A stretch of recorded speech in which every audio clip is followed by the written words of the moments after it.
In this video, you will read the remaining part of the chapter A Fellow Traveler, written by A.G. Gardner. As in my previous video, you read the first part of this lesson. Now, next to it. First, I read the text. Thereafter, I will explain you.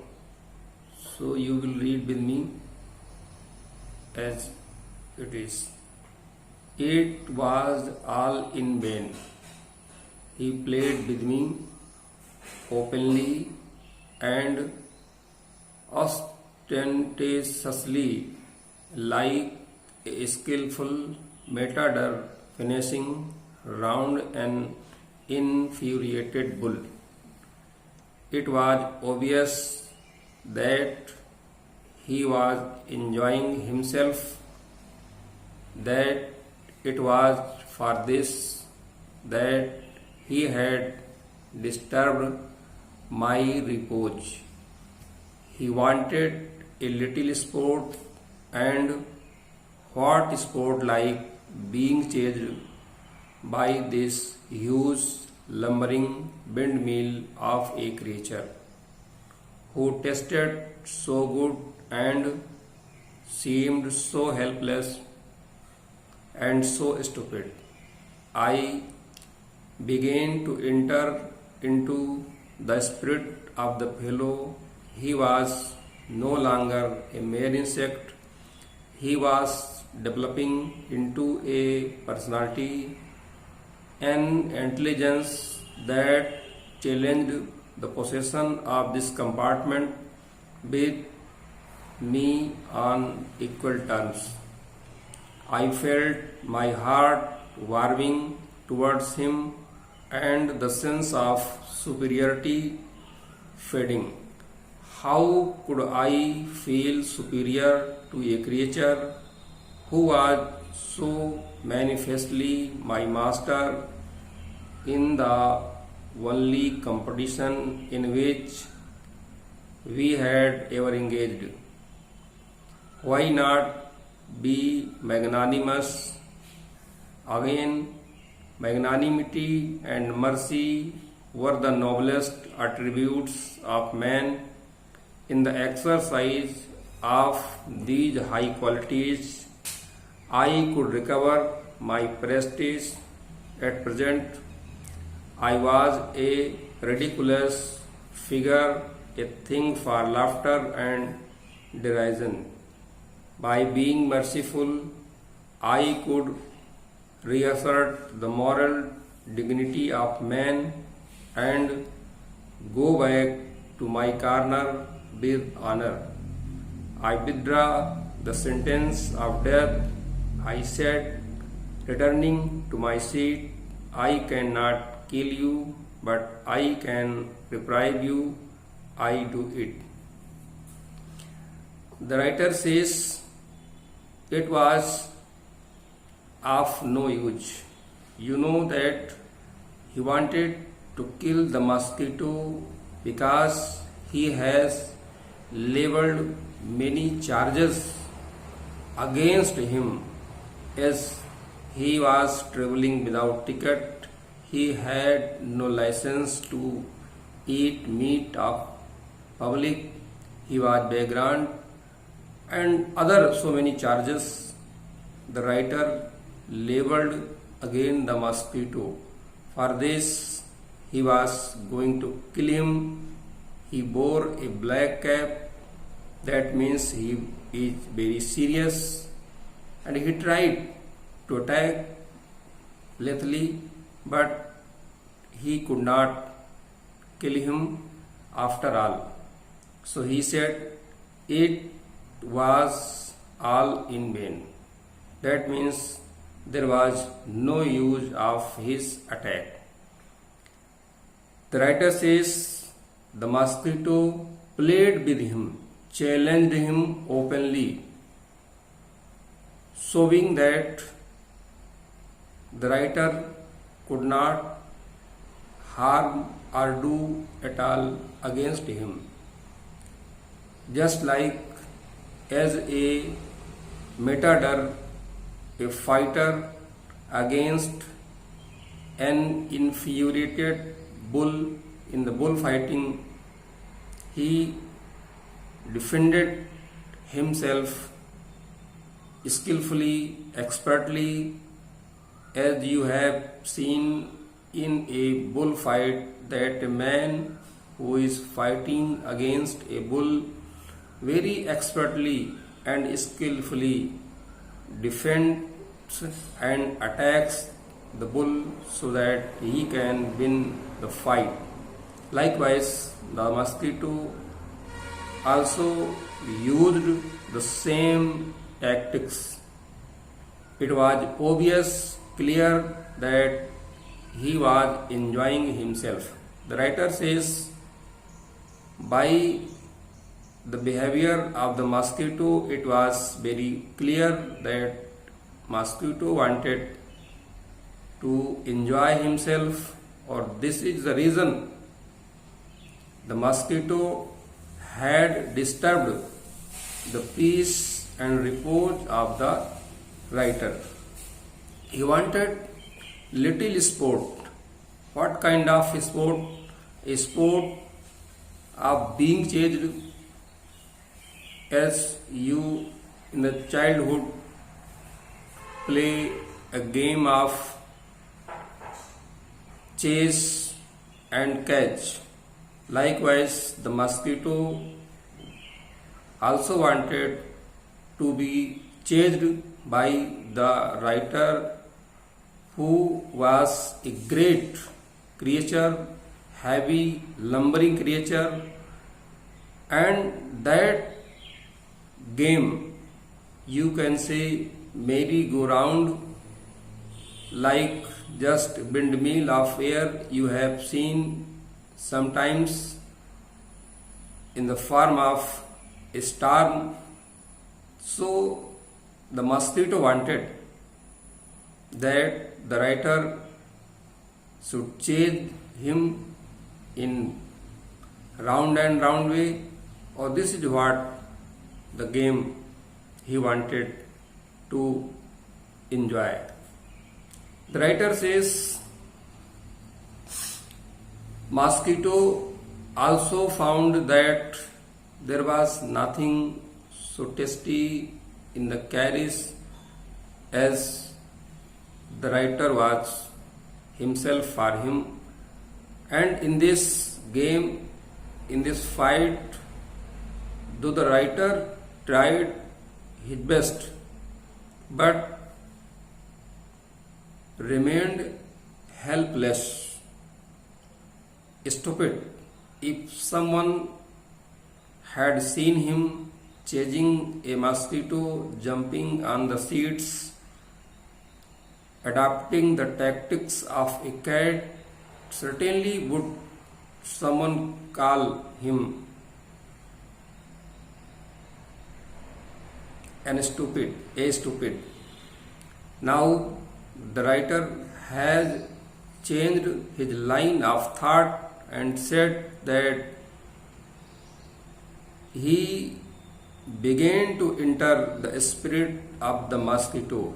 That means that what annoy, what rage was against the mosquito, now becoming softening, he is feeling towards him differently, affectionately,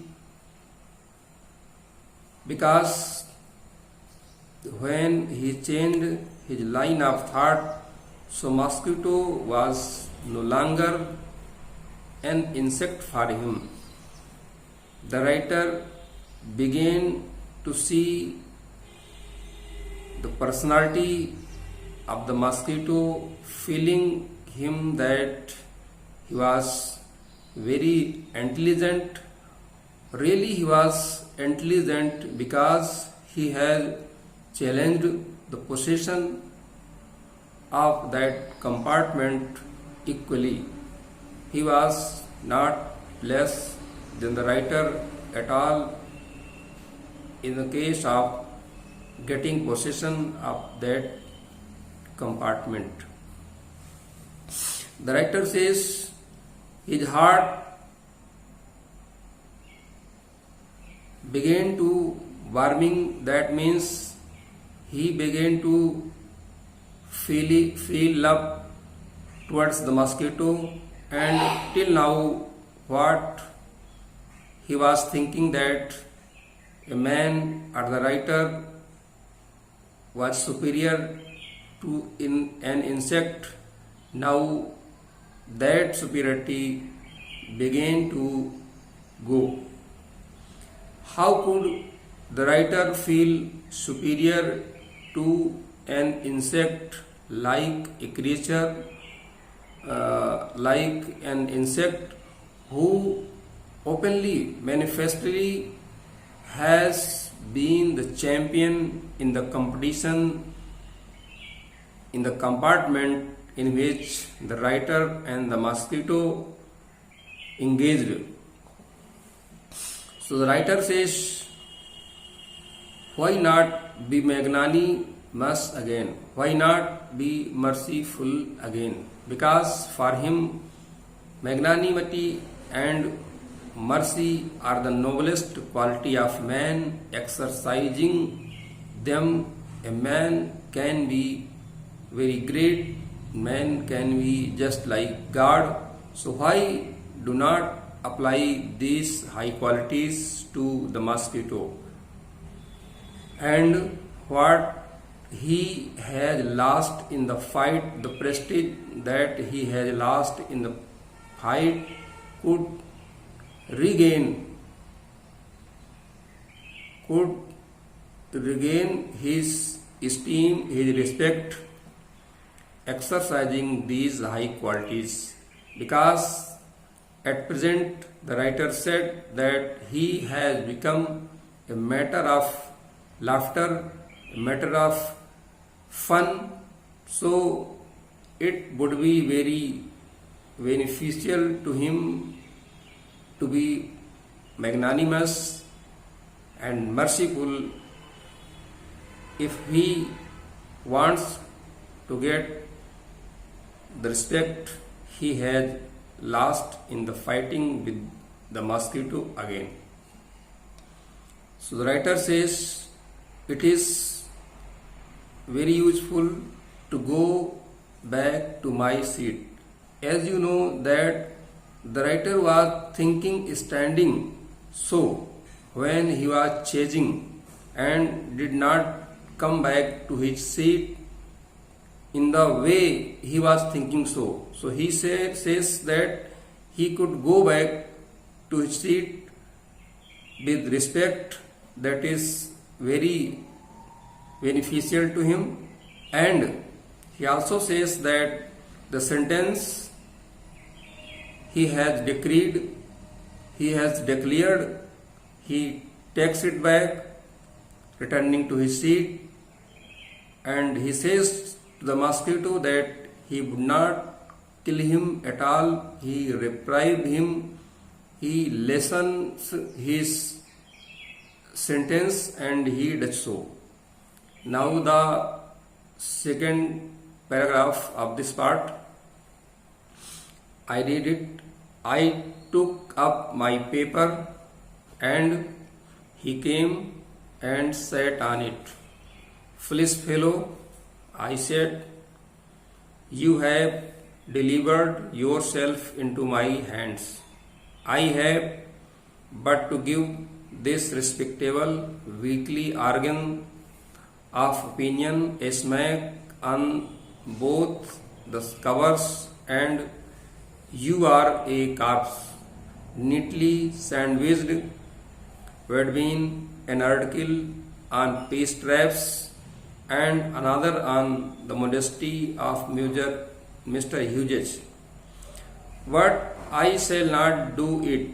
I have reprieved you, and I will satisfy you that when this large animal says a thing, he means it.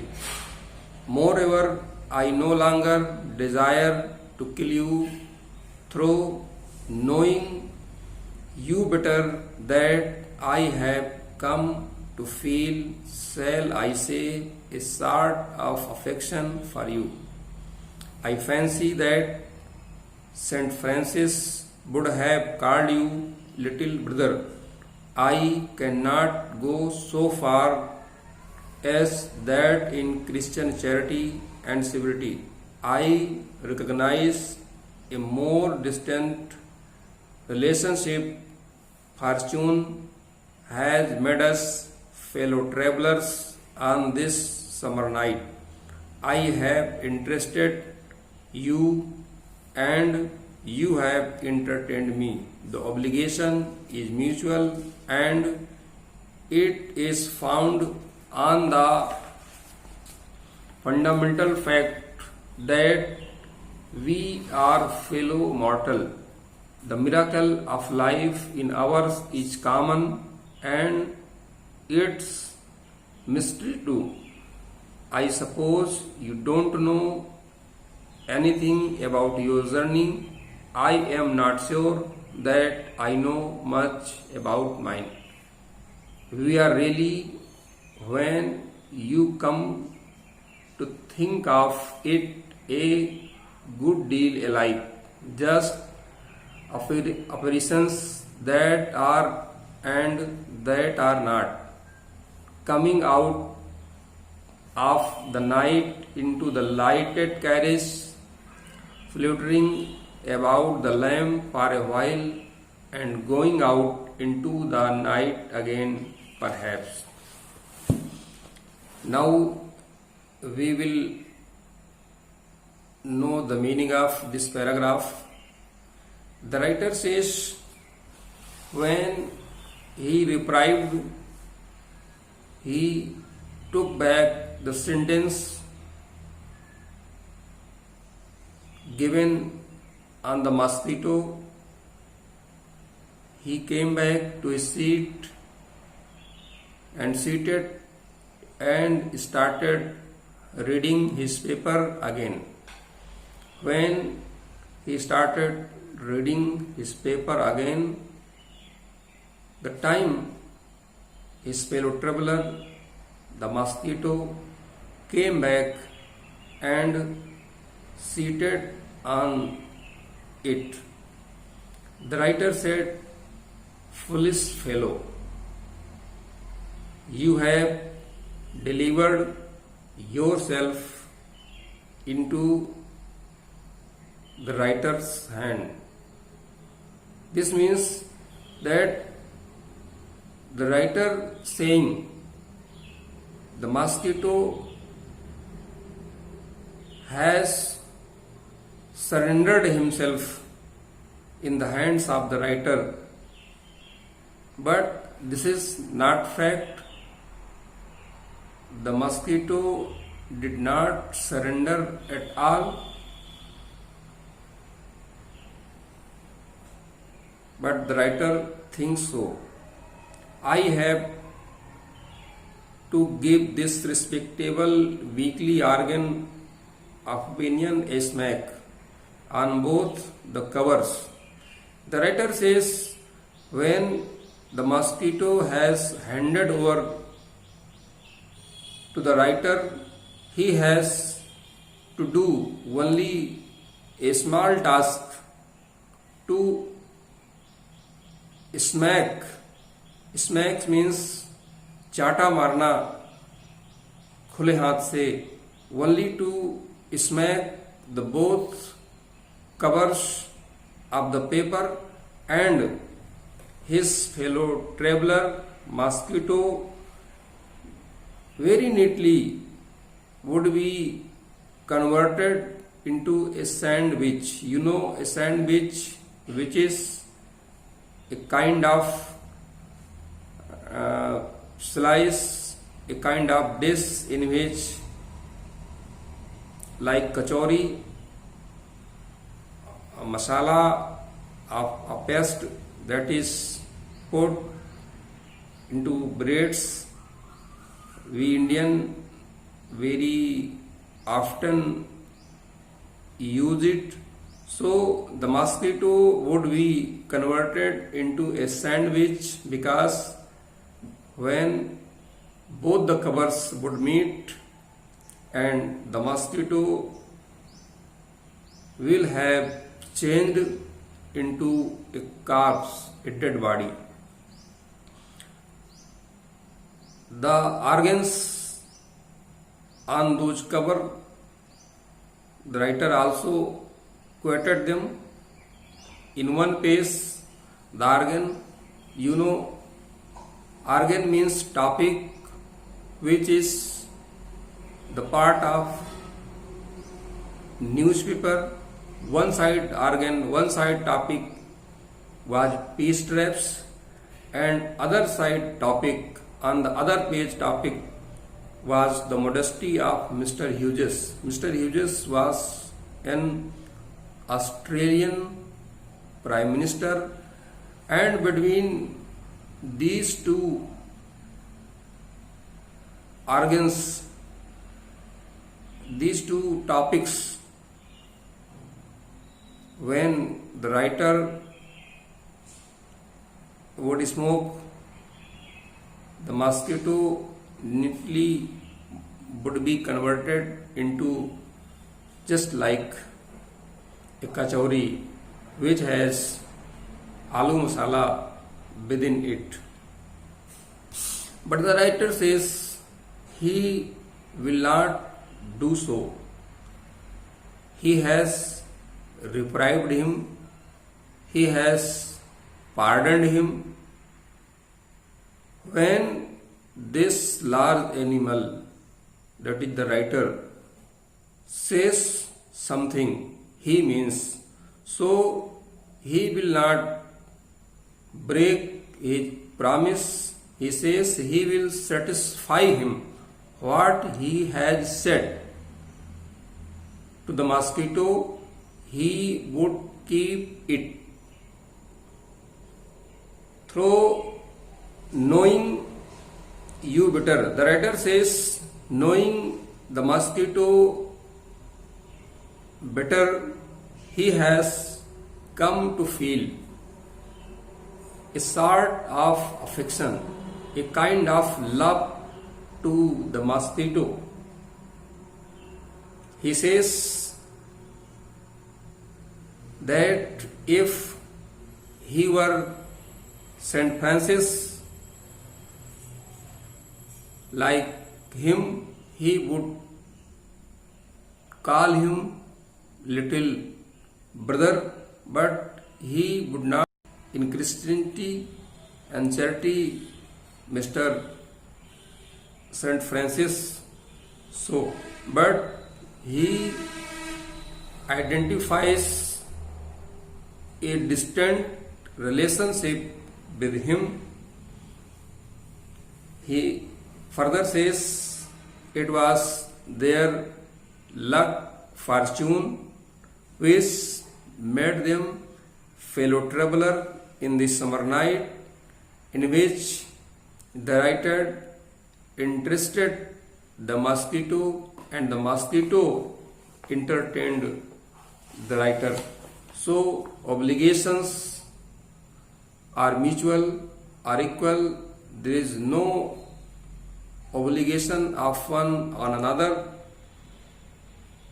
and both are not owed to anyone.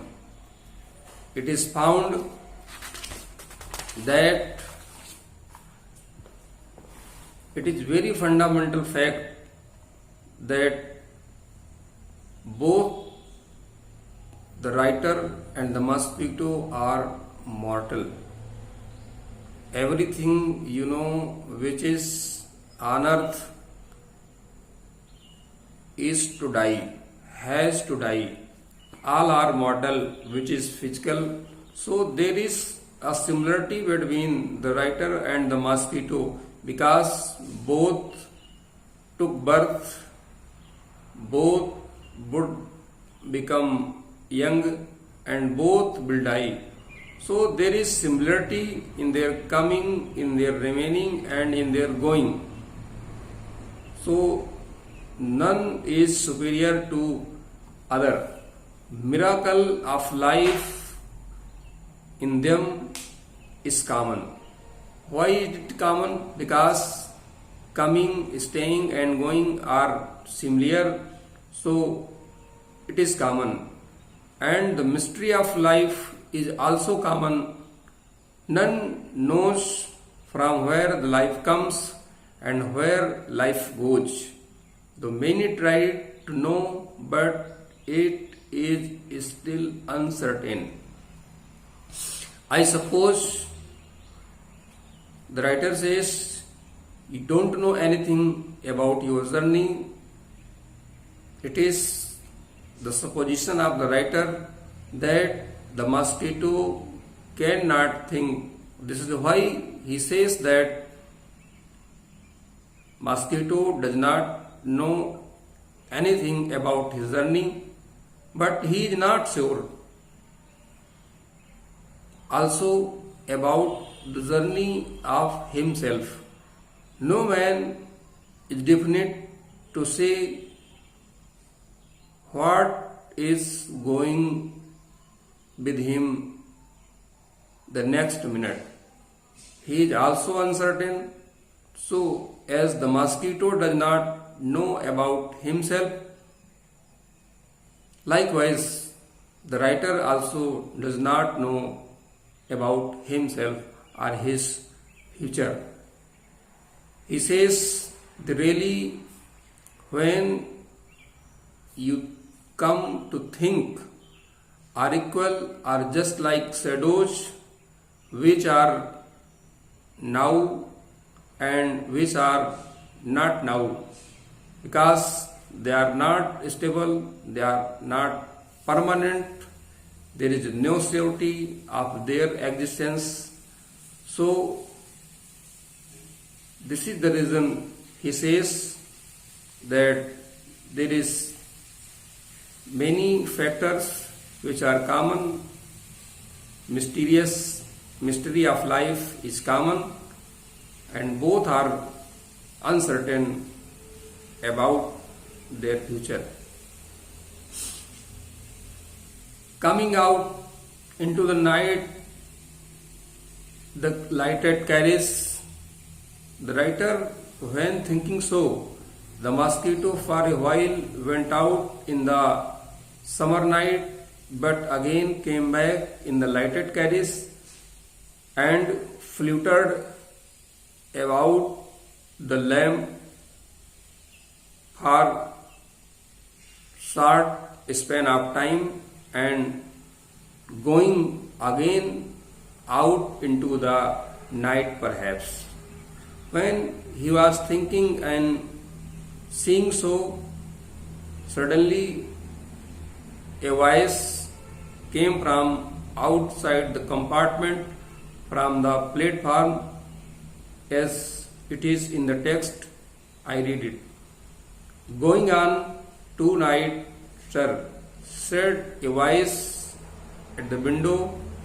It was a friendly porter giving me a hint that this was my station. I thanked him and said I must have been dozing, and seizing my hat and stick, I went out into the cool summer night. As I closed the door of the compartment, I saw my fellow traveler fluttering round the lamp. As I have said, that the writer, when thinking so about his fellow traveler, the same time a voice from the platform, according to the writer, it was the voice of a porter, a coolie. That porter reminded him that his station had come. Had he forgot his destination and today going next station? So like this, the porter reminded him When the writer heard his voice, he started and said to the porter that he was dozing, he was feeling sleepy for some time, and taking the hint of that porter's voice that his destination, his station has come, he thanked the porter and got down, holding his hat and stick into that cool summer night. When he was getting down from the compartment, he saw that his fellow traveler again fluttering around the lamp. Like this lesson comes to end.